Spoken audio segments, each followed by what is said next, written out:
કોનો ફોન છે જરાક જોતો.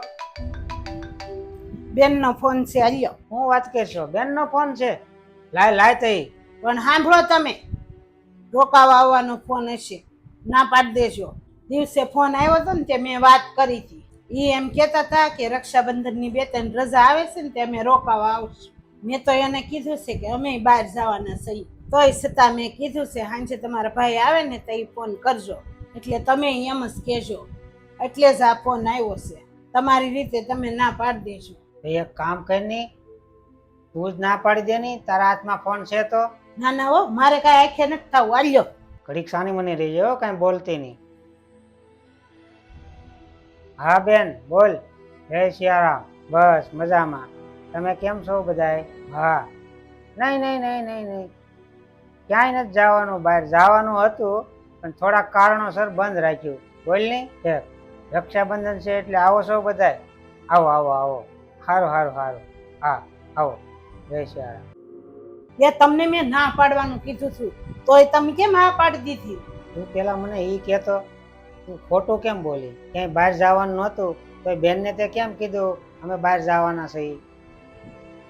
અને કદાચ ને બહાર જવાનું હોત ને અને મારી બેન આવે એમ હોત ને તો હું બહાર જવાનું કેન્સલ રાખત. રજા આવે એટલે આપણે ક્યાંય બહાર નહીં જવાનું, બીજાની સેવા કરે રાખવાની.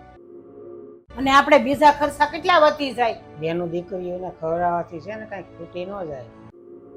પેલા છે ને તો આ બધું સાઈડમાં મૂક અને મેન મુદ્દાની વાત કર.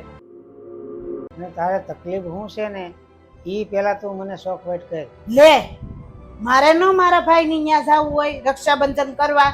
હા, હવે તું વિચાર કર. ઈ જ વસ્તુ તારા ભાભી તારા માટે વિચારે તો તને કેવું થાય? હંમેશા યાદ રાખજે, આપણે બીજા માટે વિચારીએ ને એ સારું હોય કે પછી ખરાબ હોય, એ વસ્તુ પેલા તમારી હારે બને. રહી વાત તારા ભાઈને રાખડી બાંધવા જવાની, મારી બેન આવશે ને મને રાખડી બાંધશે ને પછી આપણે તારા ભાઈની ઘેરે જાહું. ભાઈ સાંભળો છો? મેં બેન માટે બધી તૈયારી કરી લીધી છે. એને ભાવથી મીઠાશ પણ બનાવી રાખી છે. વાહ, એટલો બધો સુધારો! તમે મને જે સમજાવ્યું હતું ને એ વાત મને મગજમાં બેહી ગઈ છે. મારા ભાભી મારી માટે એવું વિચારે તો મને દુઃખ થાય ને, એટલે મેં વિચાર બદલી નાખ્યો. બસ આ જ સમજણ ઘરમાં શાંતિ અને પ્રેમ લાવે છે. જો મિત્રો અમારો વિડીયો તમને પસંદ આવ્યો હોય તો લાઈક કરજો, શેર કરજો, સબસ્ક્રાઈબ કરજો અને તમારા મંતવ્યો કોમેન્ટમાં જરૂર જણાવજો.